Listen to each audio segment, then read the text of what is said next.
Hello. Welcome back to another episode of Uncanny Oddities. Now, some say time is a river, others say it's a prison.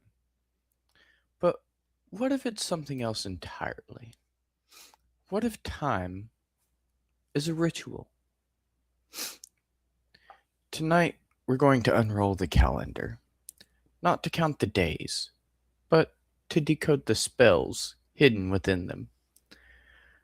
From ancient rites of reversal to simulation reset loops, we ask, are we celebrating holidays? Or are holidays celebrating us? So let's begin with the theory of the calendar as a weapon. What is a calendar exactly? Is it a tool? A measurement? Now, let me go a little bit deeper into these before I get a little too carried away.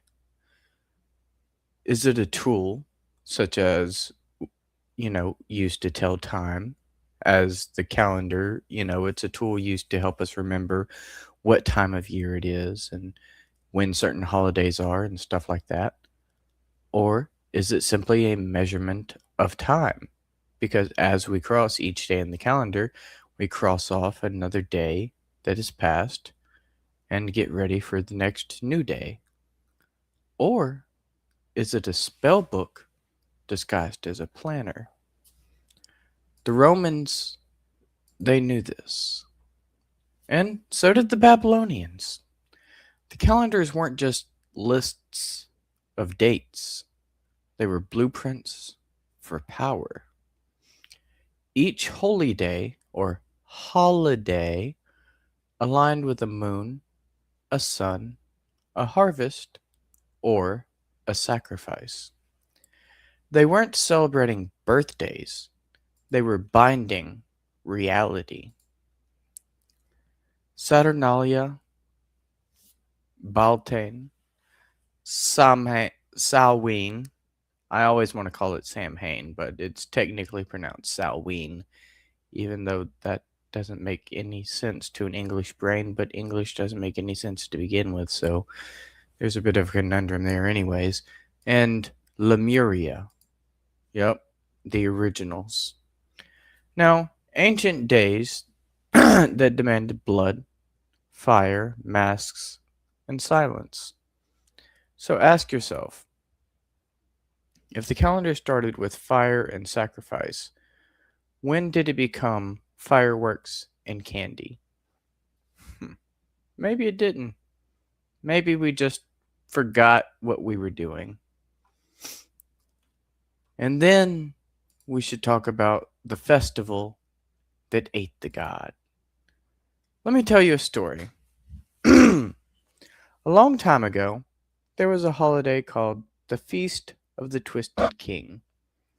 It was held once every 88 years, only at night and only when two moons overlapped in shadow.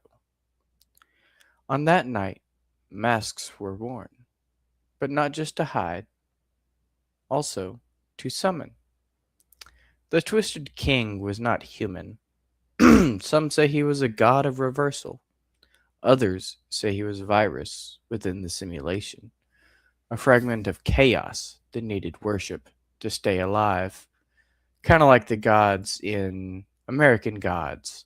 Remember, if you've seen the show or read the book, then you'll remember that in American Gods, they presented in that book, they presented the gods as real. However, the reason that we don't see gods very often anymore, or at all, is because we no longer believe in the gods, and they feed on belief. So they need more people to believe in them, and they will gain more power. At least according to Neil Gaiman in American Gods.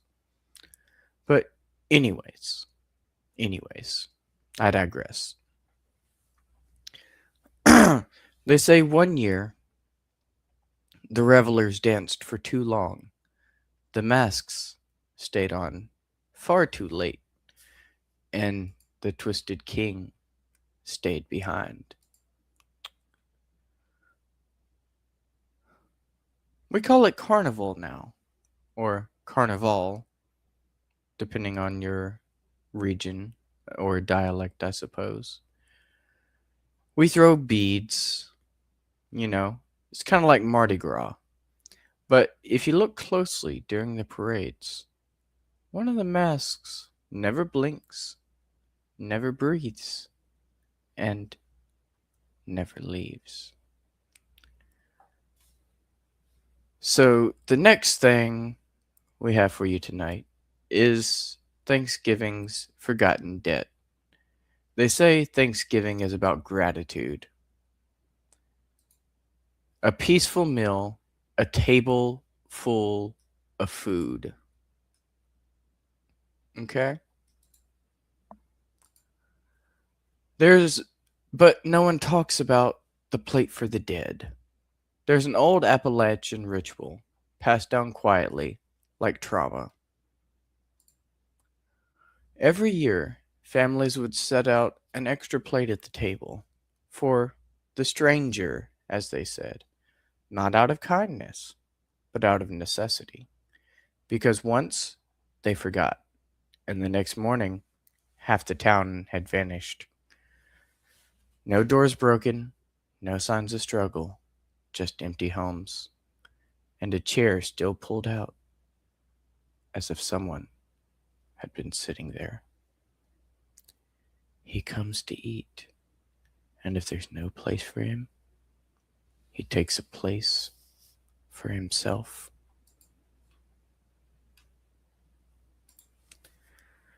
He comes to. Oh, sorry. And the next segment we have for you tonight is Zorro's Eve, the holiday that doesn't exist.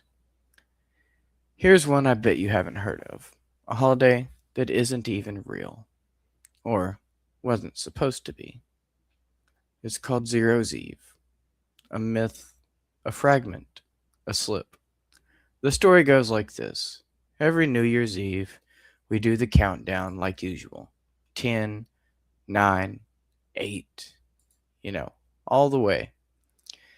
When we're told to shout, Happy New Year at 1, but we're never told what happens at 0. Some say that's when the world resets. Not just the year, but the code, the programming beneath the very lattice of reality. And then reality reboots, simulations branch, and if you miss the timing, if you celebrate just a second too late, you get moved. You wake up in a world that looks the same, but feels just slightly wrong. The Mandela effect. And they say those who celebrated Zero's Eve correctly once can never go back. And those who didn't have never noticed that they've already left. It would explain the Mandela effect, potentially. But this is just a fictional holiday which I created for entertainment value. Now, there are also the holidays that feed. Have you ever wondered why every single month has a holiday? Why we must celebrate something? January, New Year's; February, Valentine's; um, uh, March, St. Patrick's Day; April, Easter. You start to see the pattern. You know, war in July, gratitude in November, death in October, and a reset in January. Some say the holidays are placed to manage us, to regulate the collective emotion of the species. However, there are a few gaps in the calendar. Dead days, if you would. Days that don't really seem to match anything. That feel almost like you're out of sync. On those days, the simulation slips. That's when you see the patterns.